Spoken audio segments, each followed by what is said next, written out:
Uh, I mean, I guess. All right, hello, pod people, and welcome to the Big Bad Nonsense Podcast. I am Sock, and I'm here with my friend from across the Atlantic, Biscuit. How are you doing today, Biscuit? A little early, but otherwise well, sir. Thank you. All right, we've got an excellent show ready for you today. We're going to be talking a little bit about hollow Earth theories. Very intriguing. What do you know about hollow Earth theories, Biscuit?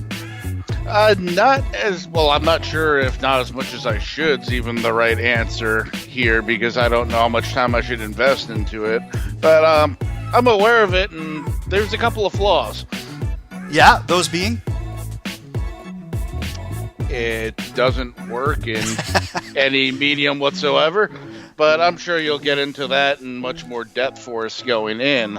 I also have a story for us as well today.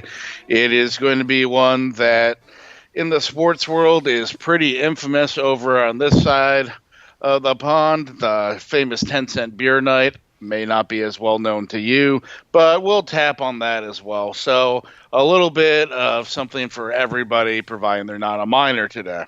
All right. I can tell from the title it already sounds like something rather disastrous.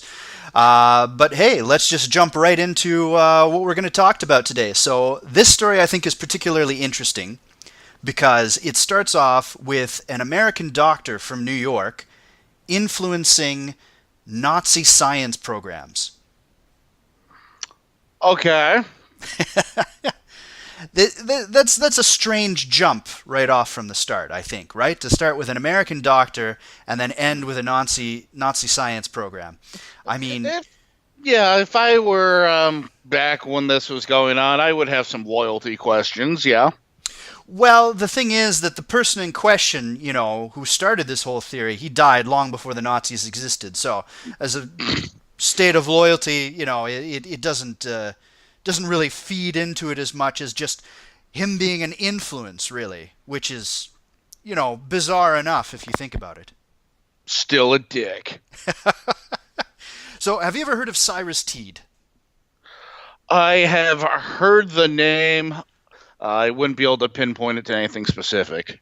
Well, Douglas Arthur Teed is a bit more famous than he is. He was actually an American Impressionist painter. That's his son. So I don't know if you know much about the American art world or Impressionist painting, but he would probably be a little bit more well known to Americans than just the name Cyrus Teed. Well, as a typical American, I can barely speak English, so the modern art world, that's much more for cultures outside of us ourselves, generally speaking. All right, simple enough. So Cyrus Teed is a doctor. He's a doctor from New York. Born in 1839, goes and studies and becomes a doctor. So, right away, someone who's capable of getting a degree in medicine, you would think they'd have somewhat of a rational mind, wouldn't you? You would. You would, right? That would be, the thing that you would say, right? They have to have at least a little bit of a scientific mind, some sort of chemistry, some biology. Hopefully, anyway, right? Like, of course, we're still talking, turn of the 20th century, like just before the 20th century, so it's not all there yet. Right, there's definitely some bad ideas going out, but you expect the foundation to have some sanity to it, yeah. You would hope, anyway. If the guy's going to right. cut you open, or something like that, or going to be prescribing you drugs... Yeah, cuts you open, he's like, whoa, look at all this shit! Like, he has to have the minimum knowledge of where those things go. Right. But, of course, Cyrus Teed, Dr. Cyrus Teed, if you want, he was a little bit more eccentric. He also was big into alchemy. Most people think of alchemy, they think of, turning lead into gold. It did much more things, sort of like a proto-scientific method, I guess, if you want. So he was all big into turning lead into gold. As well as other things to do with alchemy. And he thought, well, let's bring alchemy into the modern age. Let's start using electricity. Okay, sure. Yeah. Logical progression. Logical progression, I guess. Yeah, right? I guess if you're going to do, weird voodoo witchcraft sort of things, then Right. you might as well use the tools that are available to you. And if the more modern things work, why not, right? Right. Yeah. So anyway, while doing alchemy with very high levels of electricity, he shocked himself and lost consciousness. Which, Mm-hmm. yes. So go science right there. He's like, all right, let's do some alchemy. Shocked himself, lost consciousness, and while he was unconscious, he was visited by a divine spirit who told him that he was the Messiah. Well, it's funny how that happens in those sort of instances so much more frequently than otherwise. Well, I mean, you have people having near-death experiences, but you don't usually have people coming back and saying, "Oh yeah, I'm also the Messiah," right? So I think he's a bit more unique in that aspect. Yeah. Yeah. Sure.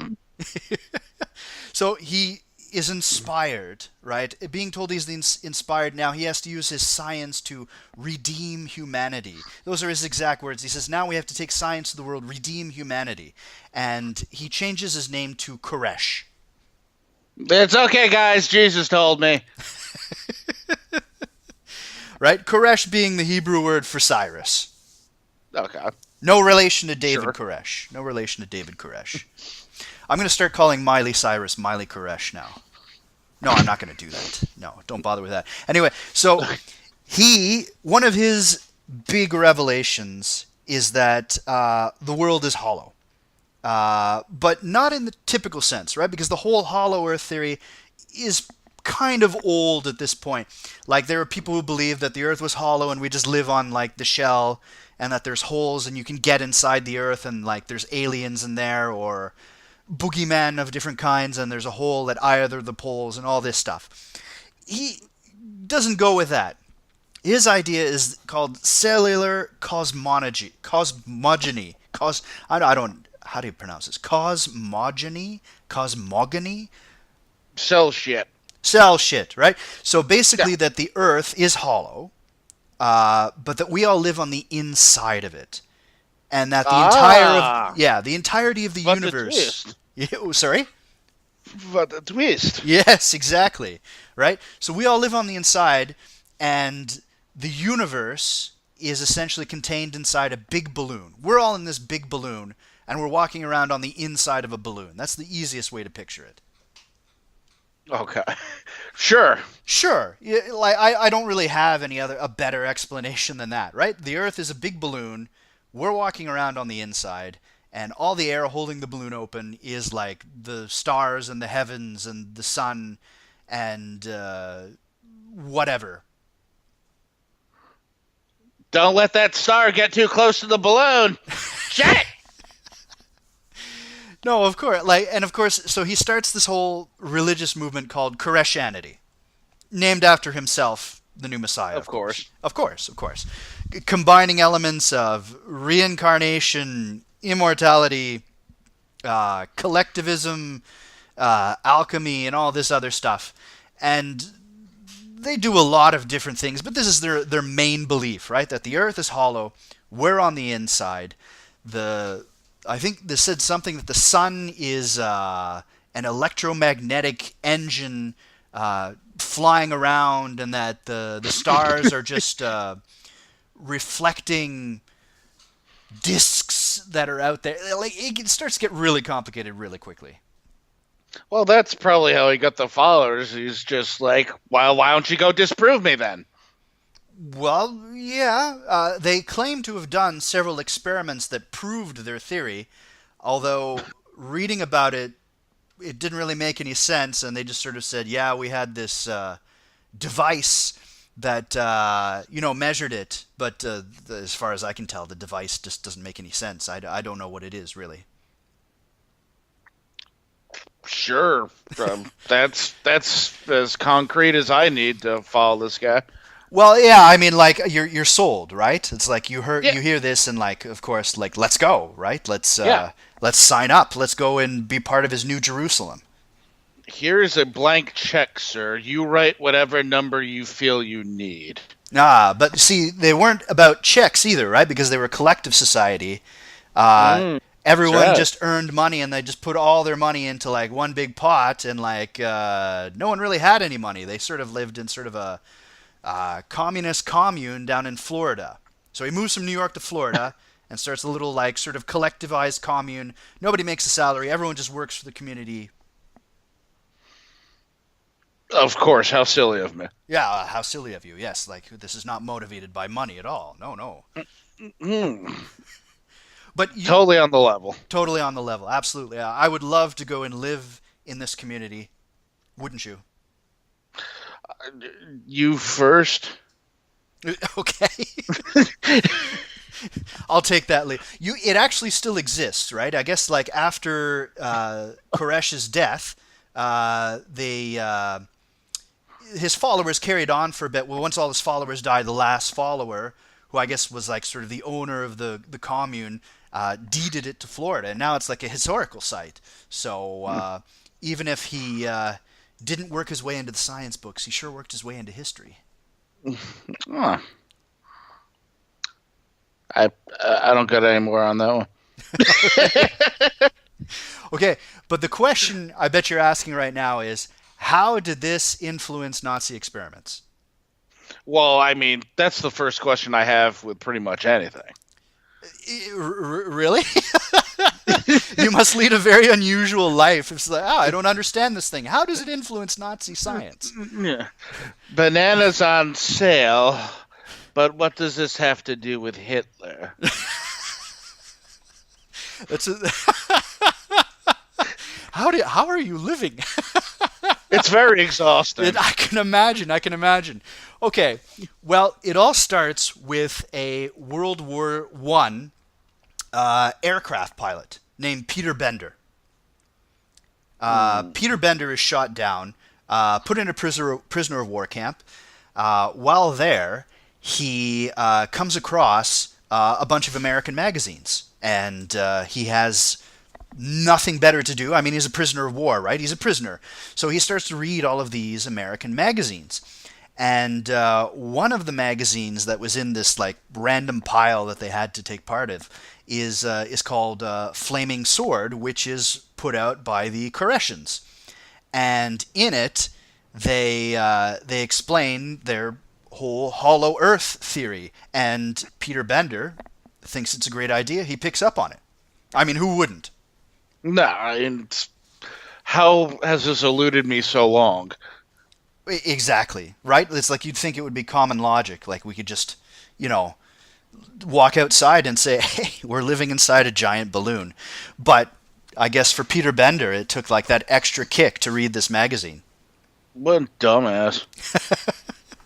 It gave him the kick, so he came up with his own theory based on this, and he called it, now my German is terrible, but Hohlwertehre, which is just hollow earth theory, and he just basically takes all of the messianic stuff out of it. He takes all of the Koreshan stuff out of it, and he starts, promoting this idea throughout Nazi Germany.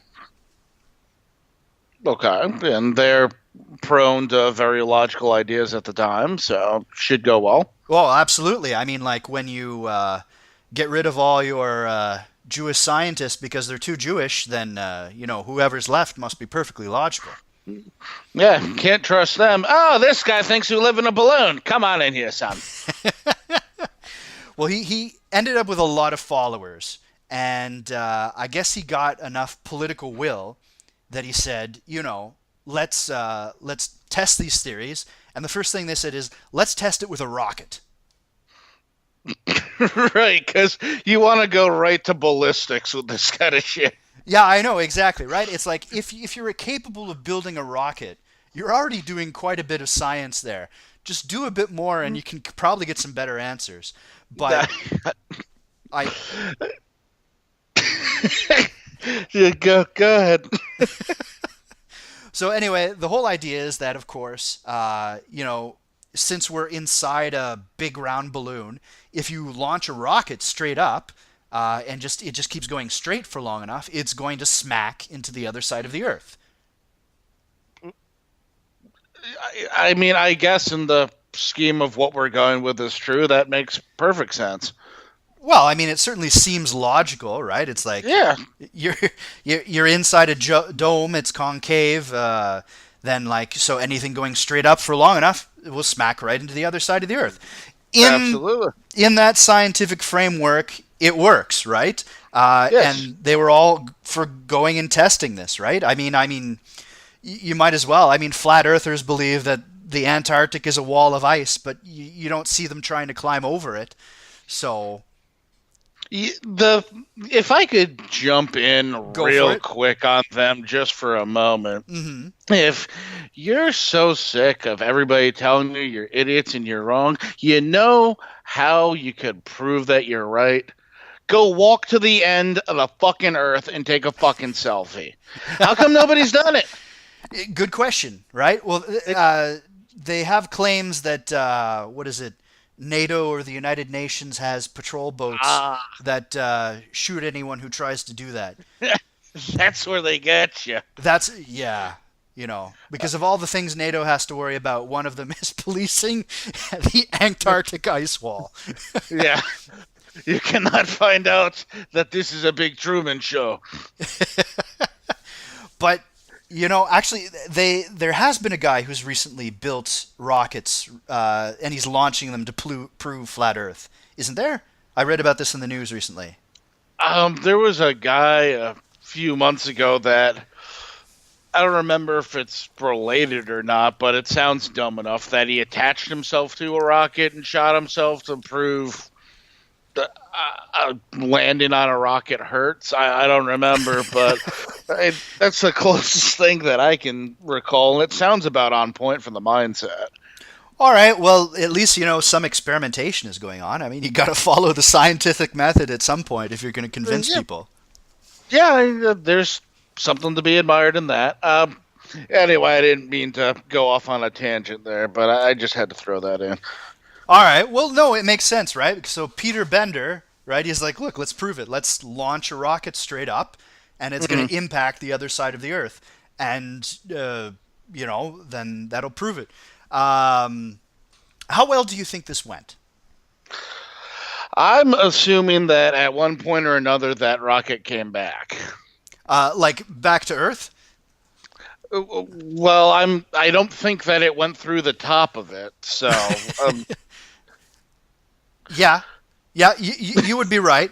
Rocketry at that time was not the best, of course, right? Even this is back in 1933.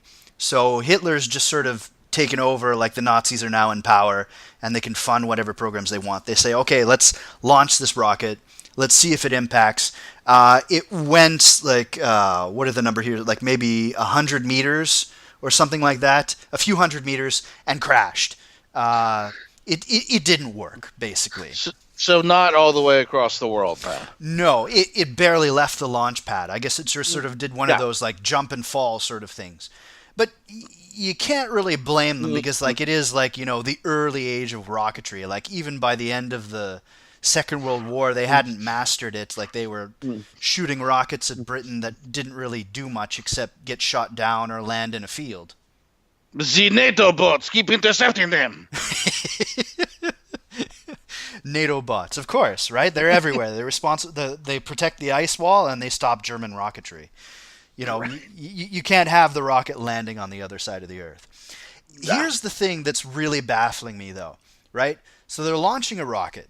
The principle is that if it goes straight up, it's going to hit the opposite side of the planet, right? Mm-hmm. Right. So does that mean that they had, and nothing I've read explains this, does that mean that they had a bunch of Nazis on the other side of the planet just waiting around saying, where is this damn rocket?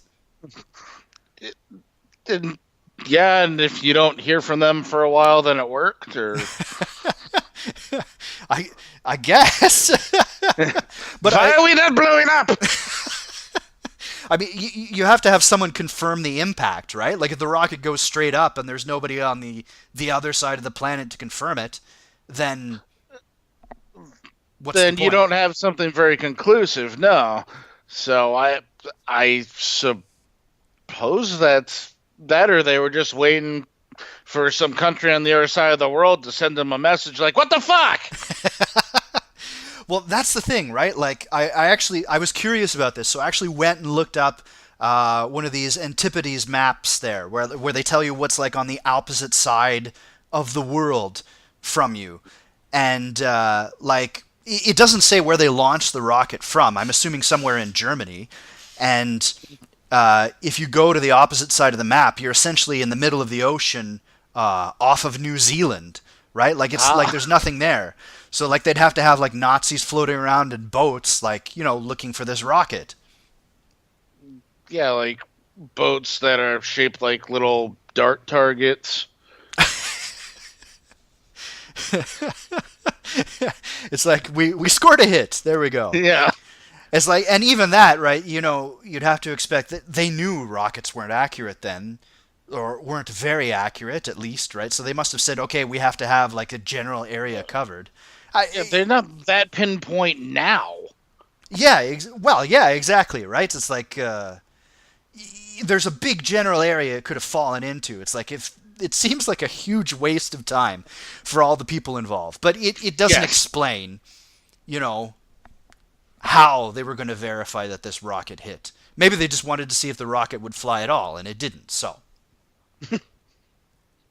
anyway, knowing or believing, that the Earth was hollow and that we're all walking around on the inside, what do you think would be the immediate advantage to a military society of being in this big balloon world? Jetpacks. Jetpacks? In what sense? I don't know, but it's a dome, so they could go up like the rocket that works so well. Oh, like so they could travel to the other side of the world, like on a jetpack? Yeah, they just like... Yeah, sure. Let's go with that. Sure. So it would be like, instead of like tunneling through the world, you're just cutting across the atmosphere. Or you get like a really, really good trampoline, and then you just like Superman across. This is actually something I hadn't considered as an answer. You're welcome. I didn't really. Yeah, actually, I wonder if they tried it. I didn't read anything about them trying experiments like that, but that would, kind of make sense, right? If like, because people have talked, like in science fiction, they've talked about the whole idea of like, drill a hole through the center of the Earth and just pop out on the other side. Would be much faster than going around. So I guess if that's in reverse, you just shoot straight up until you're on the other side of the Earth. Duh. Yeah, well, geez, it's as logical as the whole hollow Earth theory to begin with. I mean, I don't know why I didn't see it before. These tunneling losers, and I'm just like, the Rocketeer. Yeah. All right. Well, that's not actually what occurred to them. Their idea was that this is perfect to spy. Mm-hmm. Because if you think about it, right, like if you wanted to spy on another country, you don't have to, like, because of course, like in the whole conventional Earth model, the curvature of the Earth, you can't see over it or anything like that. So if you want to spy on another country, you just have to take a really strong telescope, point it upwards at some sort of angle, and then you can see everything that some other guy is doing. Naturally. So this is what came into effect, right? The next experiment was, they said, we're going to go to this place called Rügen Island, which is like in the Baltic Sea. We're going to set up a really high-powered telescope, an infrared telescope, and we're going to point it at 45 degrees, and then we're just going to watch everything that the British naval fleet is doing. Just watch the whole thing at once. Sure. Yeah, exactly, right? Because the way it works is like you're pointing your telescope up, but you're looking over the inside concave curvature of the Earth so that you can see what the British are doing. Yeah. That's a really good telescope. Well, this makes sense in their whole world theory, right? Like it's like if the cosmos are just sort of an illusion and the sun is just some big electromagnetic battery flying around, It's like, just look through all that stuff. The trick was, here's where the thing that baffles me the most, because they actually put some science into this. They said, okay, look, the atmosphere causes too much refraction. So we'll use infrared technology to photograph what the British are doing, because we have this infrared equipment, and infrared light isn't warped by the atmosphere. We can see everything they're doing. We can know what the British are thinking. We will have absolute tactical intelligence superiority. Meanwhile, you got this officer sneaking over to the telescope on the side, and they're like, "Franz, stop trying to look up skirts!" Well, actually, he could probably look down people's tops or something like that. Oh, right. I got the science on that one backwards. That's embarrassing. Well, oh, yes, of course. We have to be scientific about this. Let's be logical. Yeah. I mean, come on. Like, if you're going to be pointing your telescope up to spy on people, you're going to be looking down their shirts. Right. Come on. I'm ashamed of myself. Yeah, where's your scientific, modicum here? Come on. Yeah, I'm not up to par with these guys that can't fire a rocket 100 meters, but think they can take infrared pictures of an entire colony across the fucking world. So how successful do you think they were? I bet it worked great, and those pictures were just like 1080p. Oh, absolutely. Complete high definition views of stars. Absolutely nothing worked. Of course it didn't work. We know it didn't work. It was interesting. I was reading this excerpt from Popular Astronomy, a very old one, and they were talking about German astronomy during the war. Lots of detail here, saying basically that they brought in an infrared expert, was sent out to Berlin to the Isle of Rügen to photograph the British fleet with infrared equipment at an upward angle of some 45 degrees. Then it gives this little footnote: the experiment did not work. Well, I'm glad they cleared that up for us. Yes, I'm very glad. It's rather funny to see that, like, I guess as a scientific journal, they were a little bit serious about it, but the experiment did not work. That's a great conclusion to come to. I had my fingers crossed, I was hoping we'd be able to do that. Yeah, the suspense, too. I'm just glad they didn't leave the readers hanging. Oh, absolutely. Well, yes. I mean, after that description of infrared equipment, the thing that, again, right, it's so baffling, right? It's like I said before, like, they built a rocket. Now here they're talking about infrared imaging. Like, Nazi scientists have developed infrared imaging. You're already doing some science. Do a little bit more, and you're there. You'll know that this is a silly idea. You would think, yeah, because clearly they're coming up with viable technologies, or at least improving on them. You would think once they got to the point of going out to an island and trying to overlook Britain, somebody would be like, "This is stupid." But I guess not. Well, I mean, like, yeah, you would hope so, right? You would hope. It's like, we've got all these scientists working on this stuff. Someone at some point, you would think, would say, like, look, this is ridiculous, right? We could do experiments that would show, like, we don't even have to try going ahead and spying on the British to start. We just need to, Yeah. Let's go take a picture of a bunny and see if that works. Or see if the bunny can get further than one of our rockets. Exactly. I guess it's important to remember that in that time frame in Germany, dissent was something that you were kind of careful to express. Oh, absolutely. Like, I'm sure there was that element to it as well.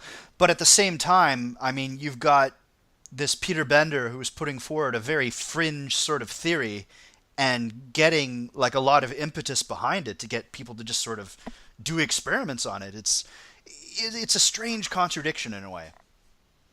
It would have been interesting if you threw stuff in there just to fuck with them. Be like, I bet you can see Britain if you punch yourself in the dick. Well, I wonder if they would have tried it. I mean, like, Nazi Germany is well known for having, like, all those little occult aspects, right? Those people who were researching the occult, like they Right. had the whole idea with the pendulum finders. I don't know if you've ever heard of those, right? Where they hold a pendulum over the map, and the pendulum is supposed to tell them where you can find certain things, and people would use it to find gold. But they said, hey, let's see if we can use it to find British ships or something like that. So they were playing Battleship basically.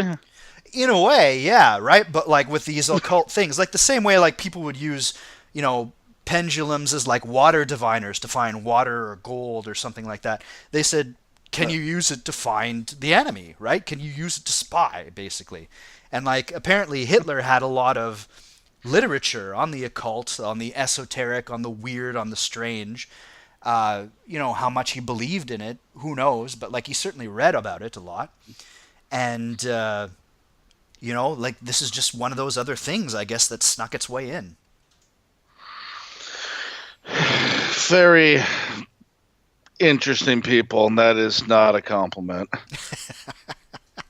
What do you think happened to Peter Bender? Um, I think once they found out he was full of shit, they weren't very nice to him.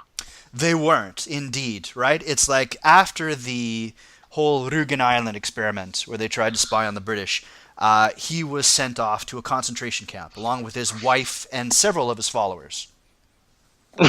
His followers? Yeah, he had followers, right? Like he sort of became the Koresh of Germany. Like he didn't have the whole messianic aspect, right? But like he Yeah. was broadcasting like this, like in the same way that like flat Earth theory has followers now. He had Hollow Earth followers in Yeah, Germany. but what's the logic behind sending them off to the camp? The Germans are like, "We will punish you for being as dumb as him." Why do I sound French? And then the weren't the followers like, "Weren't you guys performing experiments by this guy? Why aren't you going in here?"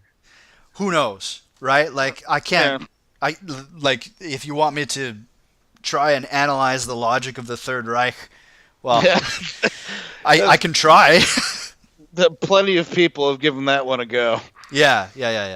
It's like I don't know. Rügen Island actually, like where they did this experiment, is a whole other ball of wax. I mean, it was supposedly like, you know, some center of occult beliefs and things like that, and like there was all kinds of special stuff that the Germans believed about Rügen Island, or occultists believed about Rügen Island, and I've read that supposedly it was the place where the Germans were working on their own atomic bomb.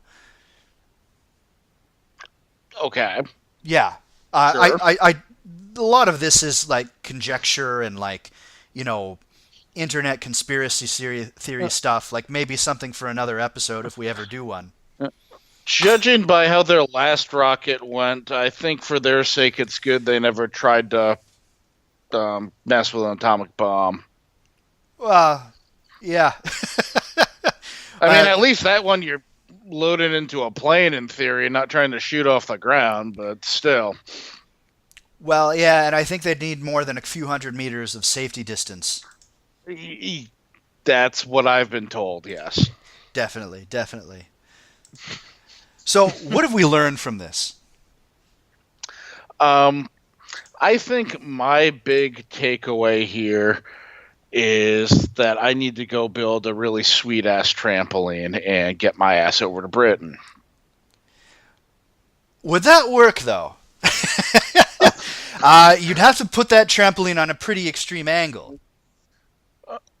I mean, you always got to be a downer with this stuff. Come on, we have to think scientifically, right? We're talking about the Hollow Earth. Let's think scientifically, right? Like if you jumped on a trampoline and went straight up, you would end up wherever opposite you on the world is. Right. I couldn't have said it better myself. I guess. These guys, they ruined a lot of things for me, like my plan to see all the upskirts of the world at once using a telescope from a remote German island. But I think what we learned from them is that the whole Earth in a balloon thing's probably not legit.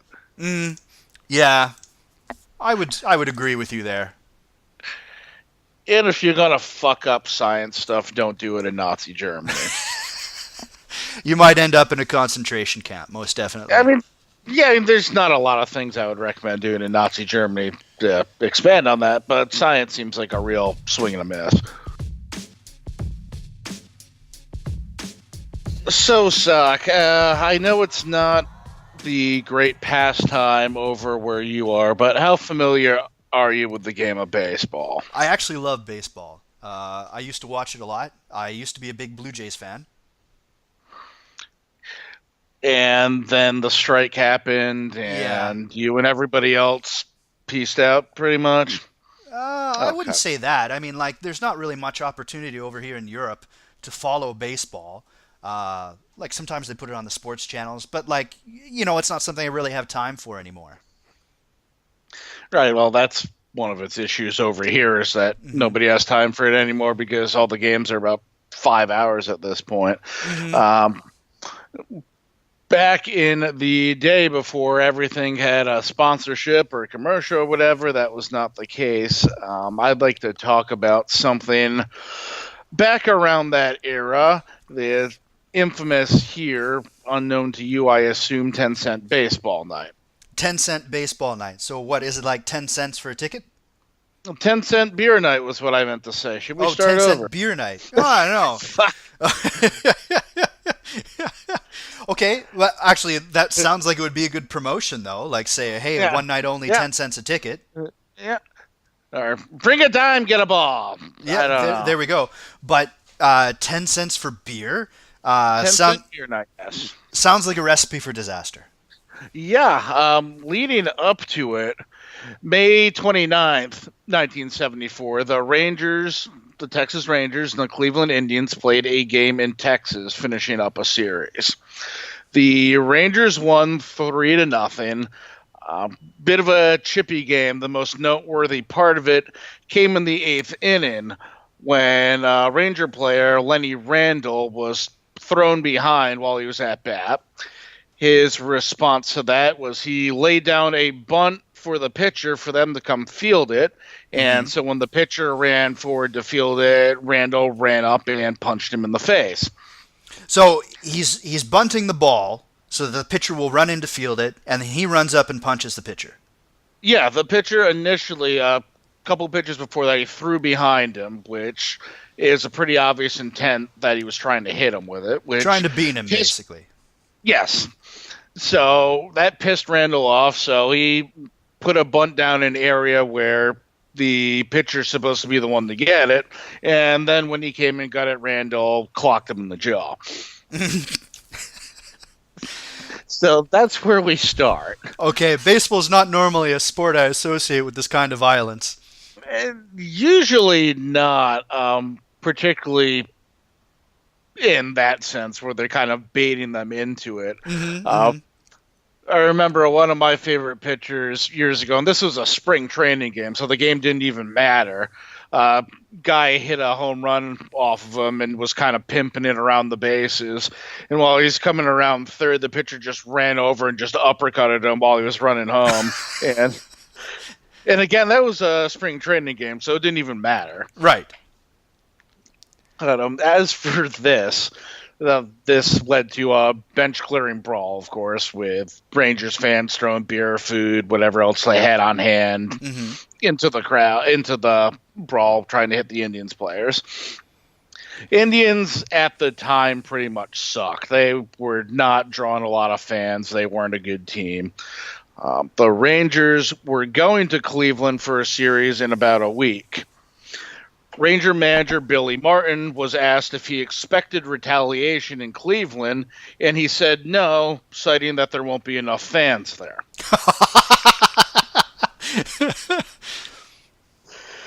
So we go on to June 4, 1974. That is 10-cent beer night or 10-cent baseball night, as I have coined it today.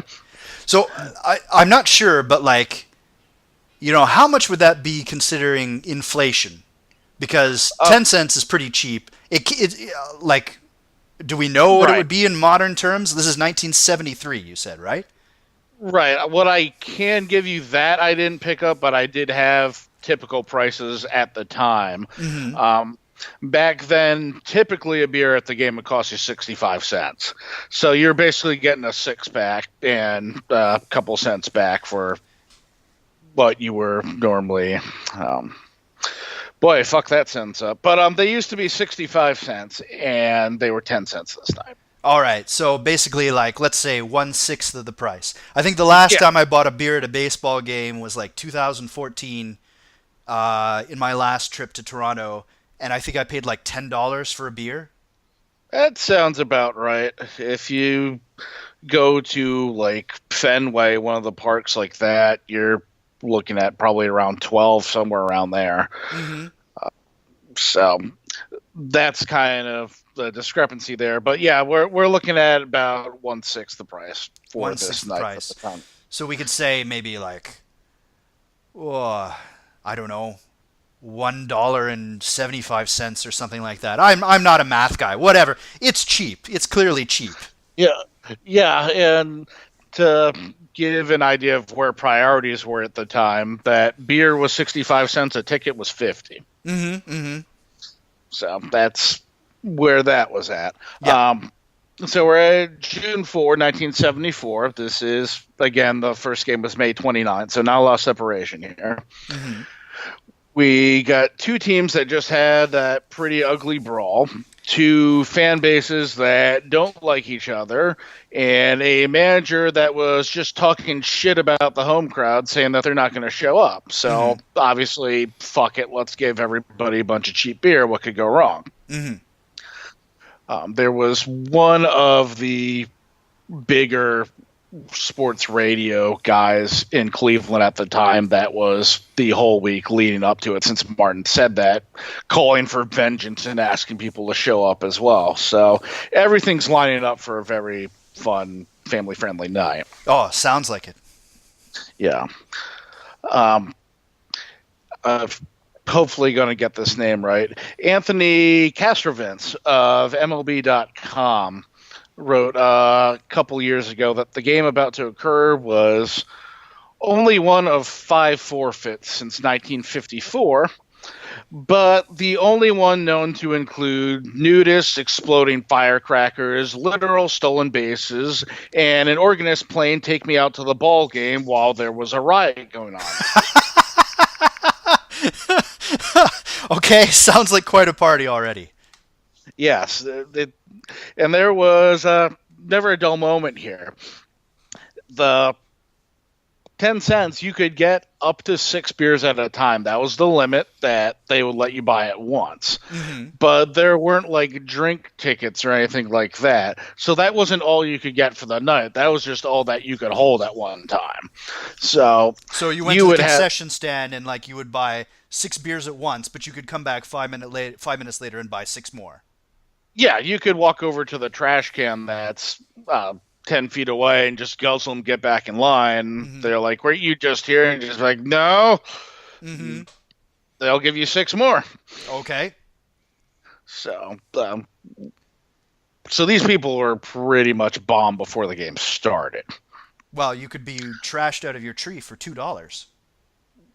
And it's interesting you pick that number, because one person quoted from that game that was kind of a famous person that was there, ended up being NBC newscaster Tim Russer. He stated, again, going to that number, I went with $2 in my pocket, you do the math. So yeah, everybody is getting this shit watered down as fast as they can to get their buzz on before the game starts.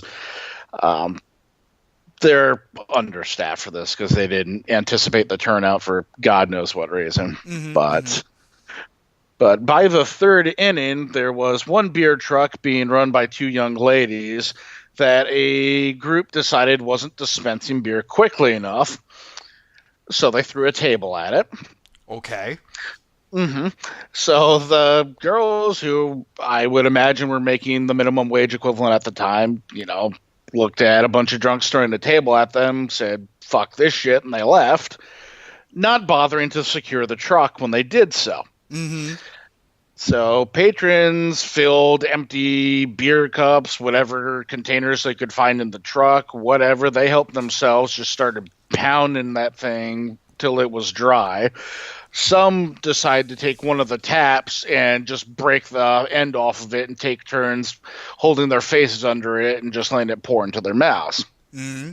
Anyone go as far as doing a keg stand?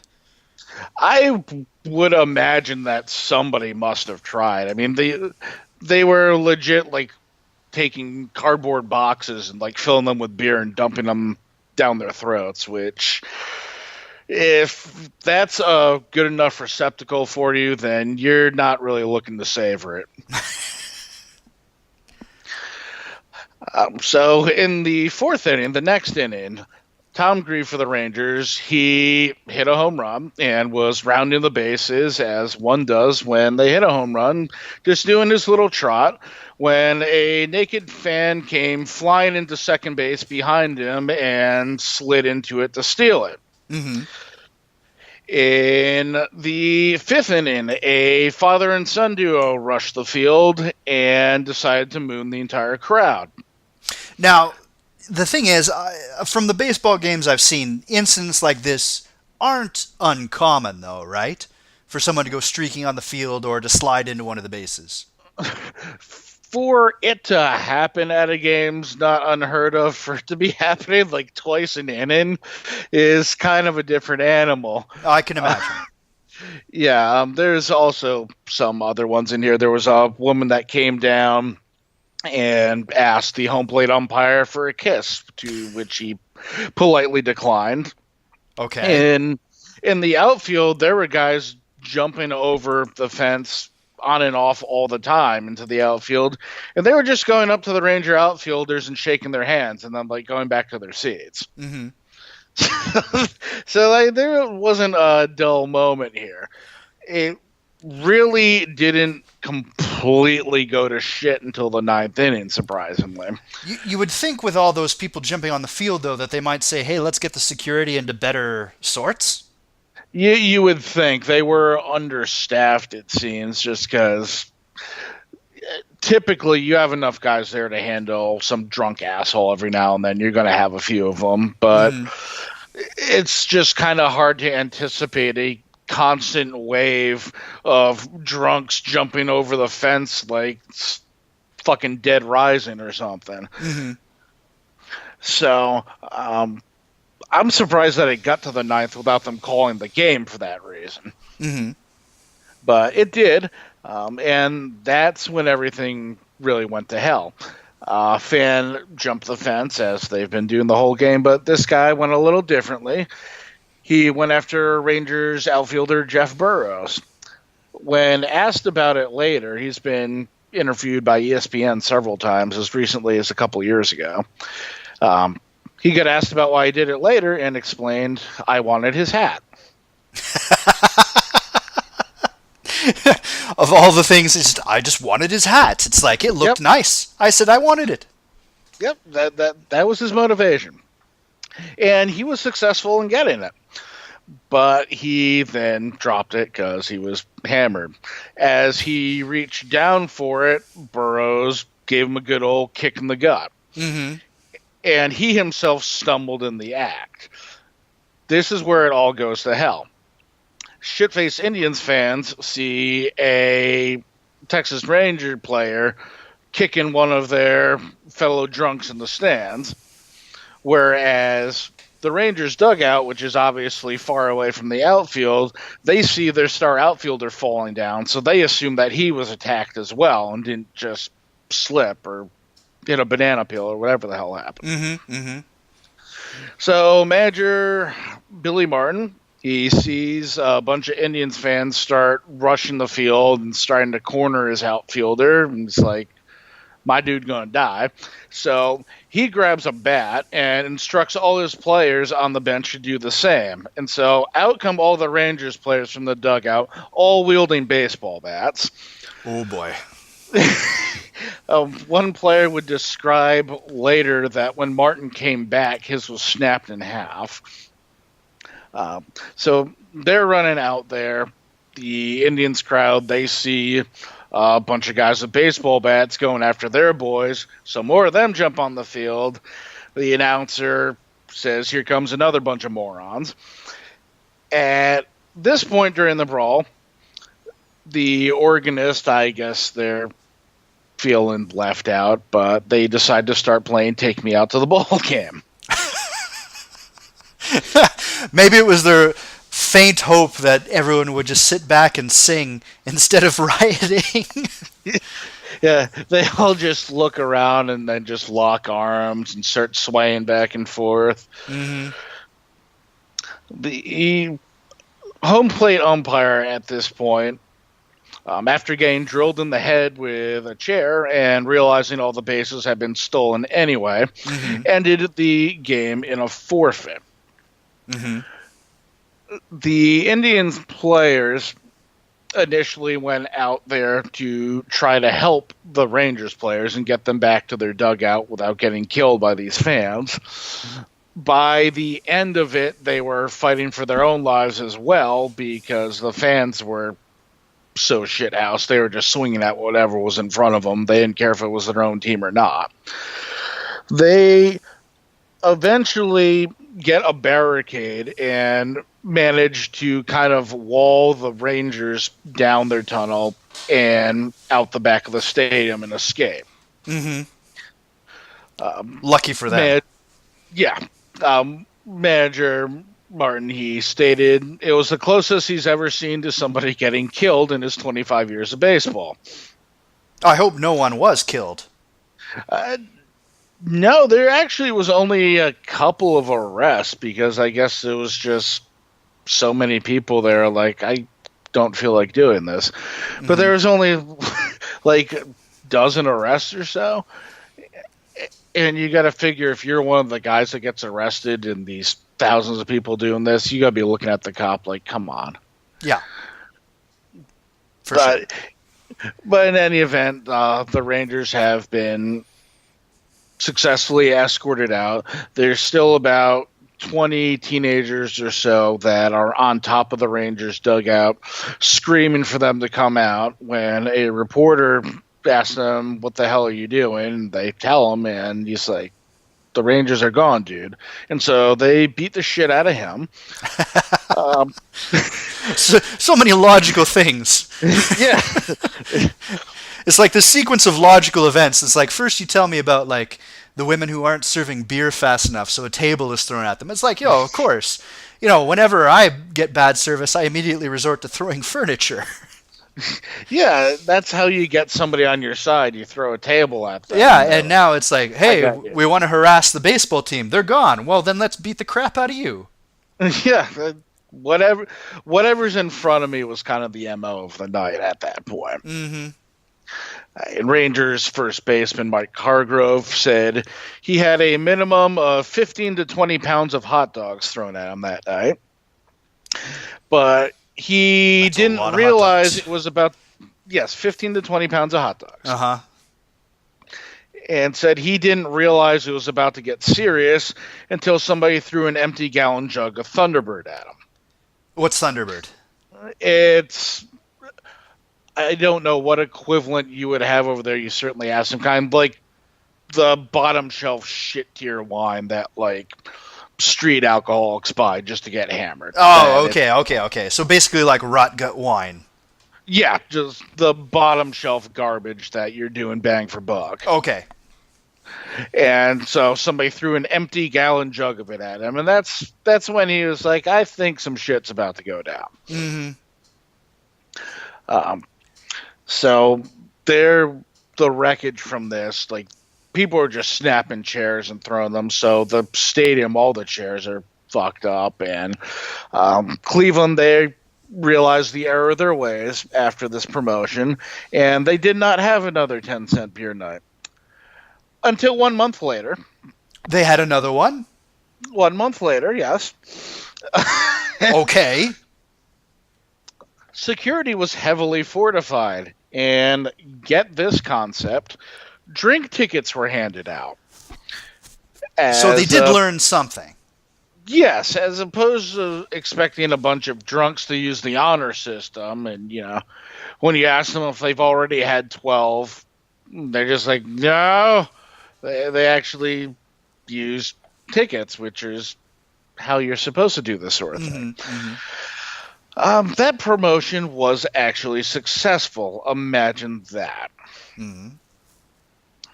So that is the infamous 10-cent beer night for you. And what have we learned from this?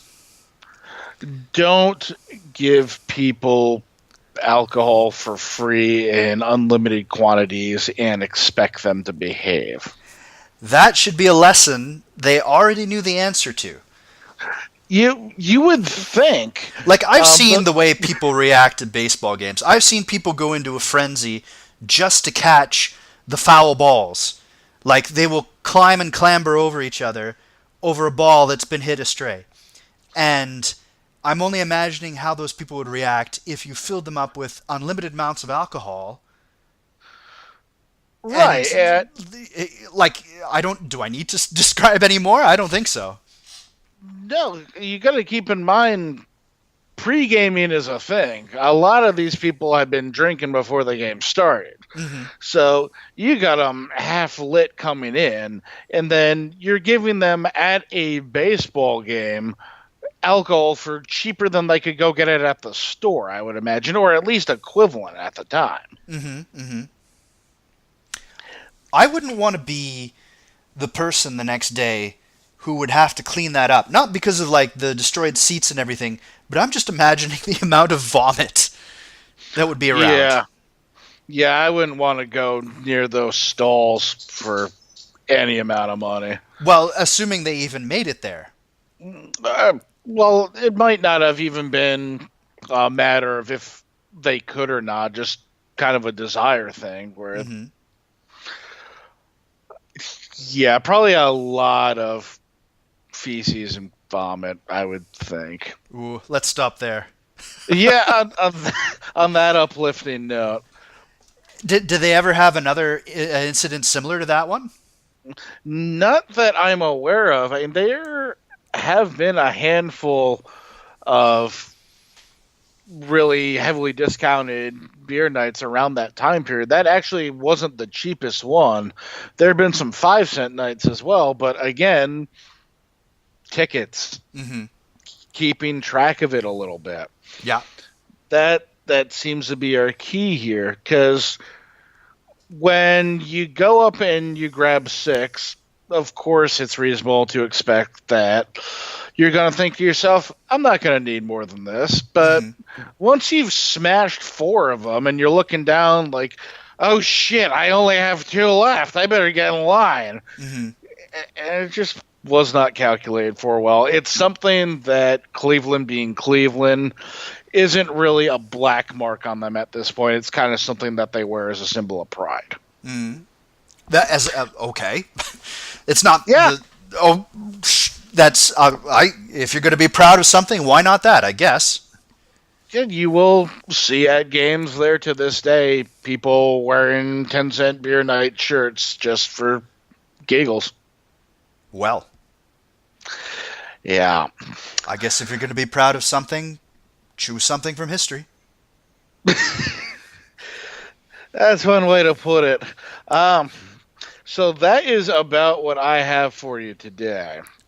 All right, Biscuit. How about we leave it there for the day? Thanks, everyone, for listening to our first inaugural podcast, the pilot episode, if you will. Did you have anything you wanted to plug, Biscuit? Just really ourselves. If you're listening, tell somebody else to. And give us an incentive to keep doing this, because we like sharing the stories with you and hope you like hearing them. We've got lots of different ideas that we hope to explore in the future. We're also open to suggestions. You can hit us up on Twitter. You can hit us up on Twitter at Titty Twister. At Big Bad Nonsense. Oh yeah, by the way, Biscuit, we have a Twitter. I knew that. Yes, you knew that, right. I hadn't actually told you that yet, but you knew it because you spied on me with your telescope pointed at a 45-degree angle to make sure that, I'm not cheating you out of anything, hit us up on Twitter at Big Bad Nonsense. Let us know if you have any suggestions for future shows, or if there's something in particular you'd like to hear of, or just to hear us talk, anything like that. Thank you, ladies and gentlemen, for listening, and have a good day. Bye.